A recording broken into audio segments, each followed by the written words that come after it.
ठीक है, तो स्टार्ट करते हैं। हमारा जो पहला टॉपिक है कार्बोहाइड्रेट्स, सही है, उसको हम स्टार्ट करते हैं। ठीक है, आज हमने कार्बोहाइड्रेट्स को मुकम्मल करना है, सही है, और फिर इसके अलावा जो हमारे नए टॉपिक्स होंगे फिर वो हमारे नए लेक्चर के अंदर जाएंगे। ठीक है, अच्छा जी, तो स्टार्ट करते हैं भाई। कार्बोहाइड्रेट्स, सही, कार्बोहाइड्रेट्स जो है वो क्या होते हैं? ठीक है, carbohydrates are naturally occurring organic compounds and are important component of our food. सही है, यानी कि ये कार्बोहाइड्रेट्स जो हैं, सही, ये हमारे पास नेचुरली, सही है, जो ऑर्गेनिक कंपाउंड है, नेचुरल ऑर्गेनिक कंपाउंड जो कि लिविंग ऑर्गेनिज्म से हमें मिलते हैं, सही है, और ये हमारी ग़िज़ा यानी कि फूड का एक इम्पॉर्टेंट जो है वो पार्ट भी है। सही, तो कार्बोहाइड्रेट्स बेसिकली हमारी बॉडी को इसलिए ज़रूरी होते हैं क्योंकि इसके अंदर मौजूद होती है एनर्जी। सही है, जैसे हम बोलते हैं ग्लूकोज, शुगर। सही है, तो ये कार्बोहाइड्रेट्स जब हमारी बॉडी के अंदर जाते हैं, सही है, और जब हमारी बॉडी रेस्पिरेशन का प्रोसेस परफॉर्म करती है यानी कि सांस लेना, सही, तो उसके नतीजे में ये कार्बोहाइड्रेट्स ब्रेक होके हमारी बॉडी को जो है वो एनर्जी जो है वो क्या करते हैं, प्रोवाइड करते हैं। तो ये कार्बोहाइड्रेट की जो सोर्स है वो हमारे पास क्या होती है, फूड, यानी कि जो ग़िज़ा हम लेते हैं, जो खाना हम खाते हैं, उसके ज़रिए हमारी जो बॉडी है उसको कार्बोहाइड्रेट्स मिलते हैं और वो कार्बोहाइड्रेट्स हमारी बॉडी को एनर्जी प्रोवाइड करते हैं। और जब ये कार्बोहाइड्रेट्स ब्रेक होते हैं सो दे फॉर्म ग्लूकोज और उससे हमें जो है वो एनर्जी मिलती है। ठीक है, अच्छा भी, सही, generally they contain elements like carbon, hydrogen and oxygen. सही है, अब यहाँ पे हमारे पास जो और क्या नाम है, जो हमारे पास कार्बोहाइड्रेट्स है, सही, इसके अंदर जनरली जो हमारे पास एलिमेंट्स मौजूद होते हैं ये होते हैं हमारे पास कार्बन, हाइड्रोजन और ऑक्सीजन। ये तीन एलिमेंट्स हमारे पास मौजूद होते हैं। सही, इसका जो बेसिक स्ट्रक्चर है, सही, वो शुगर का स्ट्रक्चर हमारे पास होता है जिसका फॉर्मूला आपने पढ़ा भी होगा, C6H12O6। सही, C6H12O6। ठीक है, तो अब यहाँ पे ये जो हमारे पास कार्बोहाइड्रेट का बेसिक लफ्ज़ है, सही, इसको भी अगर हम ब्रेक डाउन करें तो कार्बो का मतलब ही क्या होता है, कार्बो का मतलब ही क्या है, कार्बन। सही, कार्बो का मतलब क्या होता है, कार्बन। सही, और हाइड्रेट का मतलब क्या होता है, सही, आप बोलते हैं ना मेरी डिहाइड्रेशन हो गई है, डिहाइड्रेशन का मतलब क्या होता है, पानी की कमी हो जाना, तो हाइड्रेट का मतलब क्या होगा, वाटर। सही, हाइड्रेट का मतलब क्या होता है, वाटर, यानी कि H2O। सही, तो इसके अंदर एक तो हमारे पास कार्बन होता है, सही, दूसरा हमारे पास वाटर मॉलिक्यूल यानी कि H2O। तो H2O में एक हमारे पास हाइड्रोजन आ गया और एक हमारे पास क्या आ गया भाई, ऑक्सीजन आ गया। सही, तो यहाँ पे हमारे पास जो जनरल फार्मूला ऑफ कार्बोहाइड्रेट है, सही है, वो क्या हो जाता है भाई, हमारे पास general formula of carbohydrate is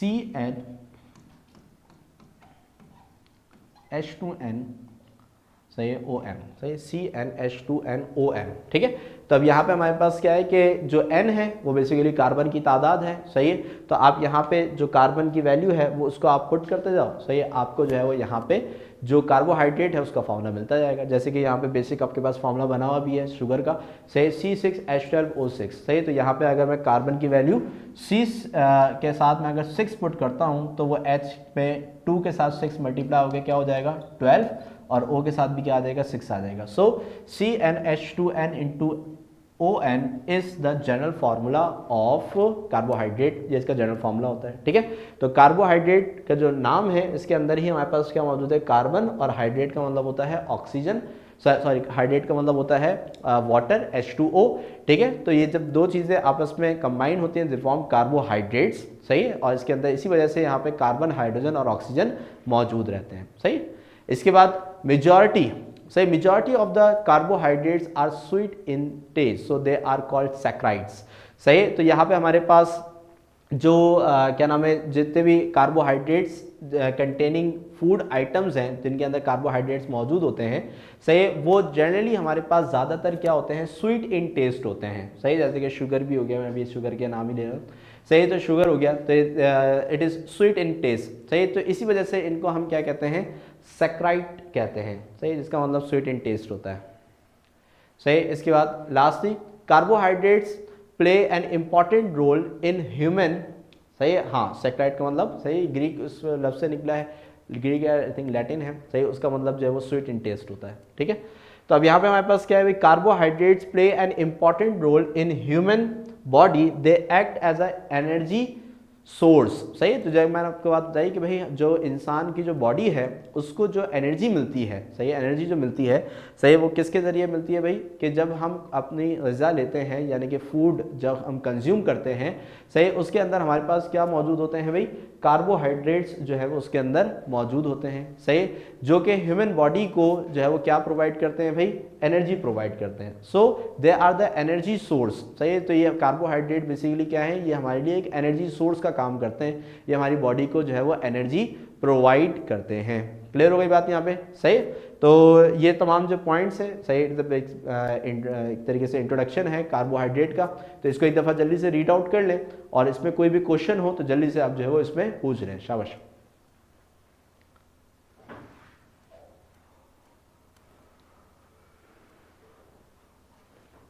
okay, so anyone, कोई क्वेश्चन?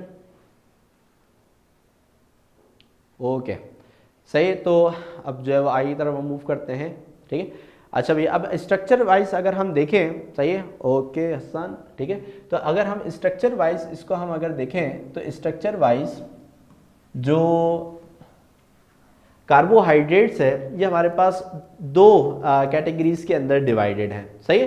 क्योंकि हमारे पास कुछ कार्बोहाइड्रेट्स ऐसे होते हैं कि जिनके अंदर जो फंक्शनल ग्रुप है, सही है, जो फंक्शनल ग्रुप है, सही, वो होता है हमारे पास क्या, अल्डिहाइड। अभी आपने पढ़ा है ना, अल्डिहाइड, ठीक है।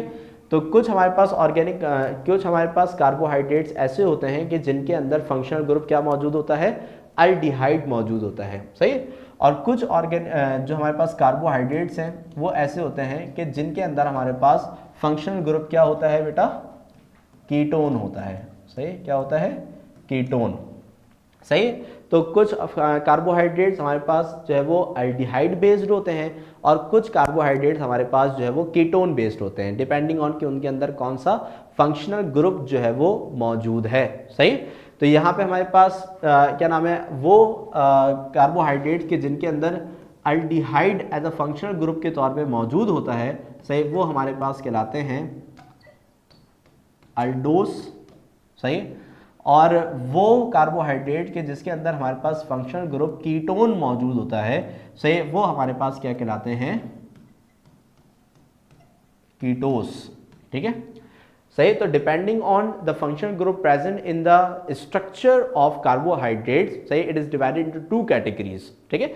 एक है हमारे पास अल्डोस, सही है, which contain the functional group of aldehyde, and the other one is ketose, सही, which contain the functional group of ketone, सही। तो अगर हमारे पास स्ट्रक्चर में क्या मौजूद है भाई, अगर अल्डिहाइड मौजूद है तो वो अल्डोस कहलाएगा, और अगर जो है वो हमारे पास क्या नाम है, फंक्शनल ग्रुप जो है वो कीटोन मौजूद है, सही, तो वो हमारे पास कीटोस कहलाएगा, ठीक है। तो ये दोनों चीज़ें अभी हमने चूंकि फंक्शनल ग्रुप भी पढ़ा है तो आपको दोनों में फ़र्क भी पता है कि भाई अल्डिहाइड की पहचान क्या होती है, कि अगर कार्बोनाइल कार्बन के एक एंड पे हाइड्रोजन लगा हुआ हो, और अगर कार्बोनाइल कार्बन के दोनों एंड पे अगर हमारे पास जो है वो क्या नाम है, कार्बन की चेन मौजूद हो, यानी कि अल्काइल रेडिकल मौजूद हो, सही, तो फिर वो हमारे पास क्या कहलाता है, वो हमारे पास कीटोन कहलाता है, ठीक है। तो यहाँ पे इसी तरीके से जो है वो चीज़ बताई गई कि भाई अगर अल्डिहाइड होगा तो अल्डोस, सही, और अगर कीटोन फंक्शनल ग्रुप है तो वो कीटोस कहलाएगा। तो दो फंक्शनल ग्रुप जो है वो इसके स्ट्रक्चर के अंदर हमारे पास मौजूद होते हैं, ठीक है भाई। अच्छा भाई, अब नेक्स्ट जो है हमारे पास, सही, next topic is classification of carbohydrates, सही, क्लासिफिकेशन ऑफ कार्बोहाइड्रेट। अब देखें कार्बोहाइड्रेट जो है, सही, इसको अगर हम क्या नाम है क्लासिफाई करते हैं, सही, तो इसकी क्लासिफिकेशन तीन तरीके से की जाती है, सही। नंबर वन इज मोनोसैक्राइड, सही, मोनोसैक्राइड, ठीक है। नंबर टू इज जो है हमारे पास ऑलिगोसैक्राइड, और नंबर थ्री जो है हमारे पास वो होती है हमारे पास पॉलीसैक्राइड, ठीक है। अब यहाँ पे जैसे इसराइल ने बताया कि भाई मोनो का मतलब क्या होता है, भाई मोनो का मतलब होता है हमारे पास वन, ठीक है। तो बेसिकली हमारे पास यहाँ पे मोनोसैक्राइड के अंदर क्या होगा कि मोनोसैक्राइड के अंदर हमारे पास शुगर, सही, यानी कि ग्लूकोज का सिर्फ 1 यूनिट जो है वो इसके अंदर मौजूद होगा, सही।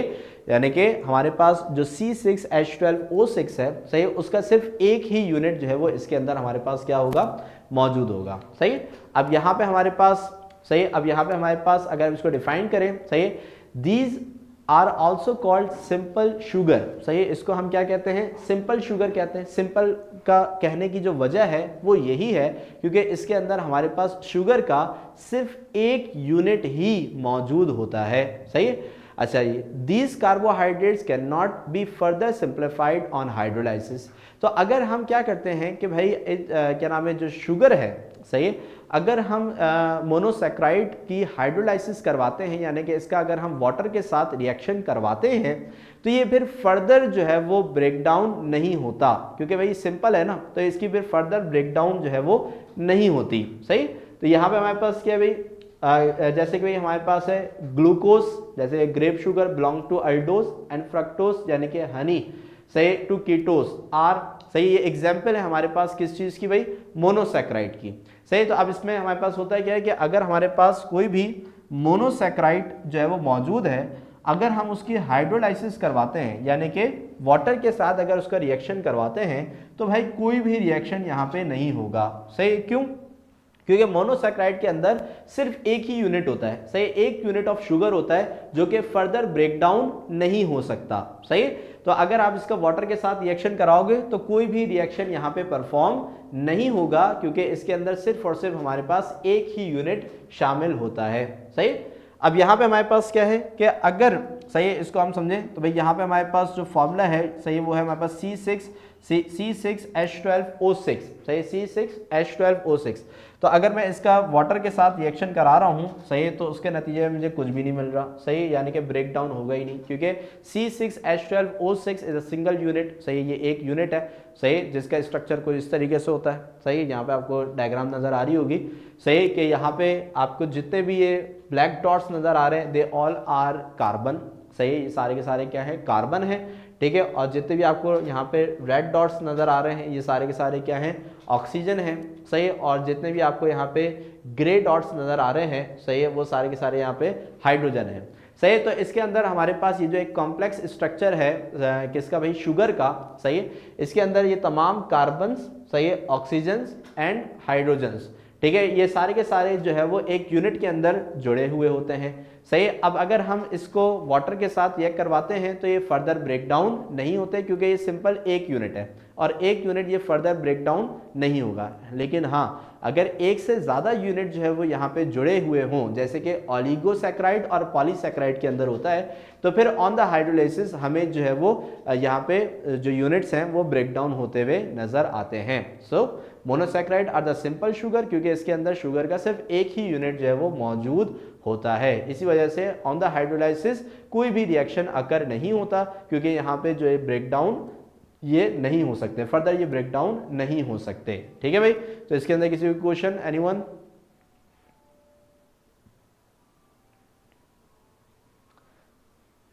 ओके, सही है। तो अब नेक्स्ट हमारे पास जो है ऑलिगोसैक्राइड। ठीक है, अब नेक्स्ट हमारे पास है ऑलिगोसैक्राइड। ऑलिगो का जो मतलब है, ऑलिगो का मतलब होता है फ्यू। सही है, ऑलिगो का मतलब क्या होता है, फ्यू। सही है, फ्यू। अब फ्यू का मतलब ये है कि यहाँ पे हमारे पास जो शुगर यूनिट्स हैं, सही है, वो क्या हो जाएंगे, थोड़े बढ़ जाएंगे, ना बहुत ज़्यादा होंगे ना एक होगा। सही है, एक से ज़्यादा होंगे, यानी कि 2 हो सकते हैं या फिर 2 से लेकर इसकी जो रेंज है वो 10 तक होती है। यानी कि जो सिंपल मैंने भी आपको डायग्राम दिखाई जो शुगर के जो स्ट्रक्चर है, सही है, उसकी, तो इसमें इस तरह के हमारे पास 2 से लेकर 10 स्ट्रक्चर्स जो हैं वो शामिल हो सकते हैं। सही है, तो 2 भी हो सकते हैं, 3 भी, 4 भी, 5 भी, 6 भी।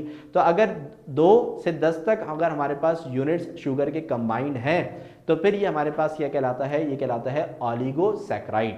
तो इसी वजह से होता है ये कि जब हम इसकी हाइड्रोलाइसिस करवाते हैं तो फिर यहाँ पे क्या होता है कि फिर ये जो है ना फर्दर ब्रेक डाउन हो सकते हैं। सही है, क्योंकि यहाँ पे हमारे पास जो यूनिट्स हैं वो एक से ज़्यादा होते हैं। तो अगर 2 यूनिट्स हैं तो अगर मैं हाइड्रोलाइसिस कराऊंगा तो वो दोनों टूट जाएंगे आपस में। इसी तरीके 3 यूनिट्स हैं तो वो तीनों टूट जाएंगे। 4 यूनिट्स हैं तो हाइड्रोलाइसिस पे चारों टूट जाएंगे। तो इस तरीके से ब्रेक डाउन होने पे हमें मुख्तलिफ रिजल्ट्स जो है वो देखने को मिलेंगे, यानी कि रिएक्शन परफॉर्म होगा। सही, दीज कार्बोहाइड्रेट्स प्रोड्यूस सही 2 to 10 मोनोसैकेराइड ऑन हाइड्रोलाइसिस, यानी कि अगर आप ऑलिगोसैकेराइड का हाइड्रोलाइसिस करवाते हैं, वाटर के साथ रिएक्ट करवाते हैं, तो ये 2 से लेके 10 तक मोनोसैकेराइड यानी कि शुगर यूनिट्स जो है वो आपको गिव कर सकते हैं, डिपेंडिंग ऑन कि उसके अंदर कितने शुगर यूनिट्स मौजूद हैं। अच्छा, the oligosaccharide which contain 2 monosaccharides are called disaccharide. सही, यानी कि अगर हमारे पास हम उस ऑलिगोसैकेराइड की बात करें कि जिसके अंदर 2 मोनोसैकेराइड मौजूद हैं, तो भाई 2 के लिए क्या लफ्ज यूज होता है, भाई डाई का लफ्ज यूज होता है ना, तो उसको हम क्या बोलेंगे, डाइसैकेराइड बोलेंगे। सही, क्या बोलेंगे, डाइसैकेराइड। ठीक है, और क्या नाम है, and those which contain 3 are known as trisaccharide and so on. तो इस तरीके से जैसे जैसे हमारे पास शुगर यूनिट जो है वो इंक्रीज होते रहेंगे, तो वैसे वैसे हमारे पास जो सैकेराइड का लफ्ज है उसके साथ डाई, ट्राई, टेट्रा, पेंटा ये लफ्ज जो है वो हमारे पास ऐड होते जाएंगे। सही है।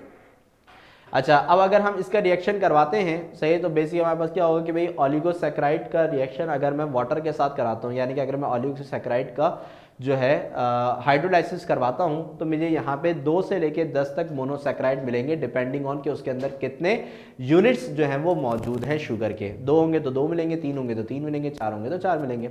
सही, अब जैसे कि फॉर सपोज यहाँ पे हमारे पास क्या लिखा हुआ है भाई, C12 सही H22O11। सही, ये हमारे पास एक डाइसैकेराइड है। सही, तो अगर ये डाइसैकेराइड है तो ऑन हाइड्रोलाइसिस हमारे पास वाटर जो शुगर यूनिट्स हैं वो कितने मिलने चाहिए, 2 मिलने चाहिए। तो ये हमारे पास आई है C6H12O6, C6H12O6, तो ये हमारे पास 2 शुगर यूनिट्स आ गए।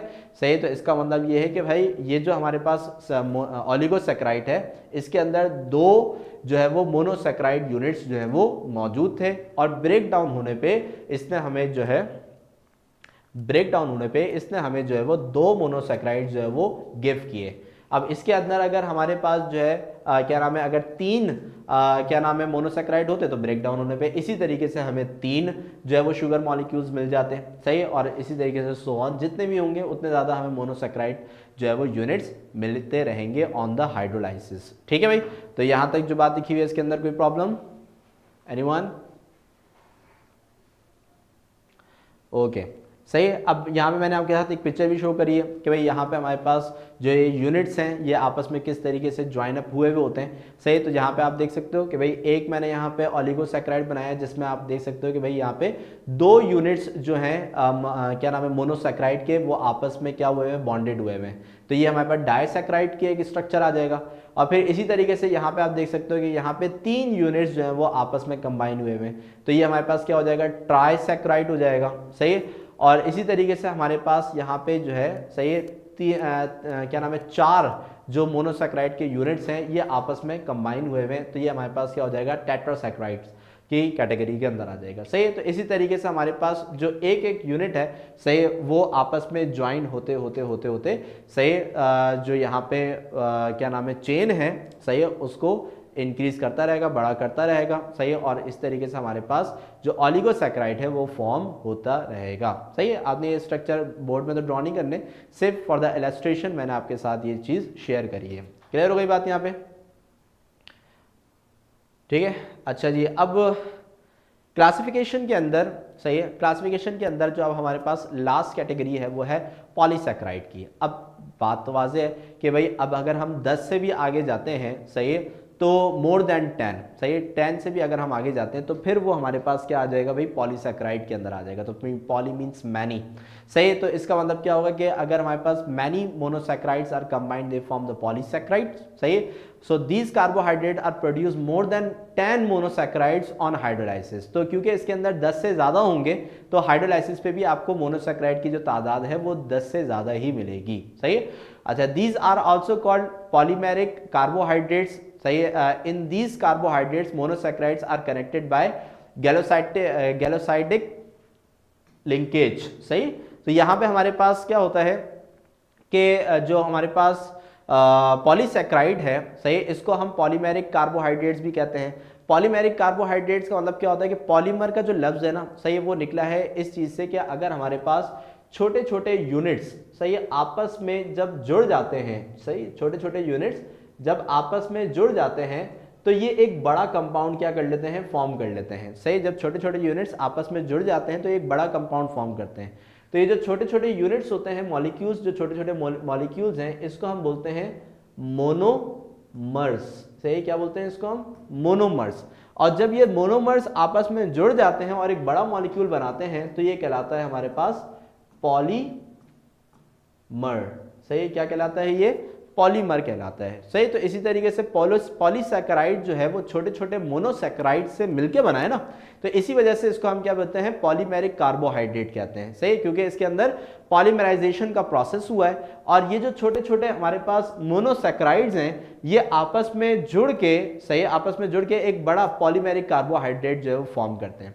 अब इनके दरमियान ये जो बॉन्डिंग होती है, सही है, ये जो आपको दरमियान में जो बॉन्डिंग नजर आ रही है जो कि इन छोटे छोटे मोनोसैकेराइड्स को आपस में कंबाइन किए हुए है, सही, इसको हम बोलते हैं गैलोसाइटिक लिंकेज। सही, इसको हम क्या कहते हैं, गैलोसाइटिक लिंकेज। तो गैलोसाइटिक लिंकेज के जरिए, सही है, ये इन दो के दरमियान एक गैलोसाइटिक लिंकेज होगी, इन दो के दरमियान एक गैलोसाइटिक लिंकेज होगी।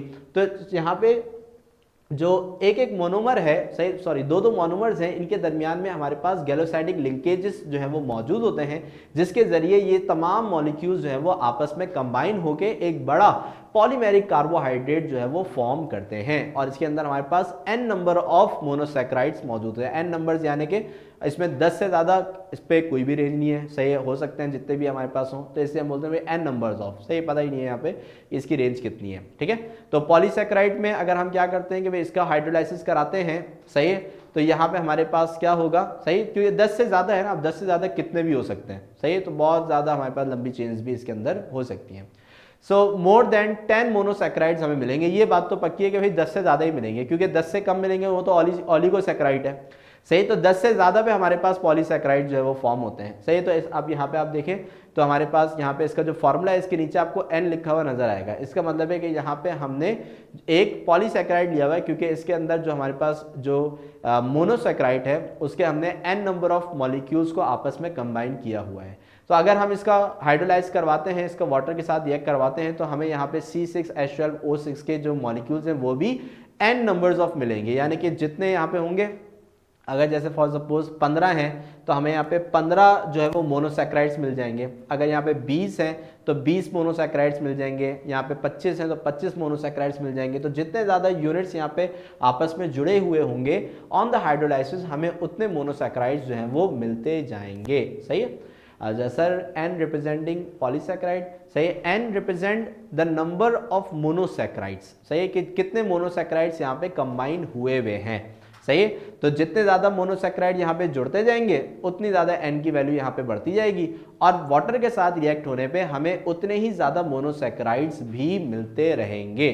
सही भाई, तो अगर हम इसको इलस्ट्रेशन देखें, जैसे कि आप लोगों को कोई लिमिट नहीं होती, तो अगर हम इसके स्ट्रक्चर को देखें तो हमारे पास जो पॉलीसैकेराइड है वो कुछ दिखने में इस तरीके से होते हैं, एक लंबी चेन्स यहाँ पे जुड़ी हुई होती हैं। तो आप देख सकते हैं इन सब हमारे पास हेक्सागोनल स्ट्रक्चर्स आपको नज़र आ रहे होंगे। सही है, तो यहाँ पे जो हर हेक्सागोनल स्ट्रक्चर है ये एक मोनोसैकेराइड है। सही, क्योंकि अगर मैं आपको प्रीवियस डायग्राम शो कराऊँ जो कि हमने इसकी देखी, तो आप यहाँ पे देखिए ये सब हेक्सागोनल है। So hexagonal structure represent each monosaccharide, monosaccharide एक हेक्सागोनल स्ट्रक्चर रखा हुआ है। सही है, अब यहाँ पे अगर हम देखें तो इस पिक्चर में भी हमें यहाँ पे छोटे छोटे हेक्सागोनल स्ट्रक्चर नजर आ रहे हैं। सही है, तो ये जो छोटे छोटे हेक्सागोनल स्ट्रक्चर हैं बेसिकली हमारे पास क्या है, मोनोसैकेराइड्स हैं, जो कि आपस में क्या हुए हुए हैं, ज्वाइन हुए हुए हैं थ्रू अ गैलोसाइटिक लिंकेज। सही, और एक बड़ा सा हमारे पास एक जो स्ट्रक्चर है वो बनाया हुआ है। सही, तो अगर मैं इसके अंदर ही काउंट करूँ तो काफ़ी ज़्यादा मोनोसैकेराइड जो है वो इसके अंदर हमारे पास क्या है, मौजूद हैं। ठीक है, तो इस तरह के स्ट्रक्चर्स हमारे पास होते हैं, सही, पॉलीसैकेराइड्स के अंदर। ठीक है बेटा, तो यहाँ पे पॉलीसैकेराइड हमारे पास मुकम्मल हो गया। ठीक है, अब लास्टली जो चीज़ हमने पढ़नी है वो होती है यूजेस ऑफ कार्बोहाइड्रेट्स। भाई कार्बोहाइड्रेट्स के यूजेस क्या होते हैं, तो बहुत सारे तो मैंने आपको इंट्रोडक्शन में ही बता दी हैं। एनर्जी सोर्स के तौर पे हम इसको यूज़ करते हैं, बहुत सारे इसके इंडस्ट्रियल यूजेज भी होते हैं, जैसे कि say they are required as energy source for the survival of both plants and animals. Say plants and animals को एनर्जी की ज़रूरत होती है, तो इसको कार्बोहाइड्रेट्स के जरिए एनर्जी प्रोवाइड की जाती है। Say sucrose as a food additive, say it is found in confectionaries, say condensed milk, canned fruits, jams, jellies among other things. यानी कि जितने भी हमारे पास जो क्या नाम है चीज़ें हम खाते हैं, सही है, मिल्क हो गया, कैन फ्रूट्स हो गए, जैम्स हो गए, जेलीज हो गई, ये सारे जितनी भी चीज़ें जो कि स्वीट इन टेस्ट होती हैं, सही है, तो उसके अंदर मोस्टली हमारे पास जो है सही क्या मौजूद होते हैं, कार्बोहाइड्रेट्स जो है वो उसके अंदर मौजूद होते हैं। सही। अच्छा, फिर इसके बाद हमारे पास नेक्स्ट है cellulose is use as a raw material in a variety of industries including textile and paper. सही। अब सेल्यूलोज जो है वो बेसिकली जो है वो हमारे पास एक कार्बोहाइड्रेट है। सही है, सेल्यूलोज जो है वो हमारे पास क्या है, एक कार्बोहाइड्रेट है। सही, जो कि हमारे पास टेक्सटाइल या फिर पेपर इंडस्ट्रीज के अंदर जो है वो यूज होता है। सही। इसके बाद carbohydrates in the form of starch and plants and glucose in mammals serve as सही एनर्जी स्टोरेज। ठीक है, तो वही बात है कि भाई हमारी जो बॉडी है उसके अंदर जो एनर्जी स्टोर होती है वो कार्बोहाइड्रेट की सूरत में स्टोर होती है। सही। On the breaking of carbohydrate हमारी बॉडी को क्या मिलता है, सही एनर्जी मिलती है। ठीक है, तो जितने भी हमारे पास मैमल्स हैं, प्लांट्स हैं, ये सब के अंदर जो एनर्जी स्टोरेज है वो कार्बोहाइड्रेट्स की फॉर्म के अंदर की जाती है। सही है, और फिर वो उसको एनर्जी प्रोवाइड करते हैं।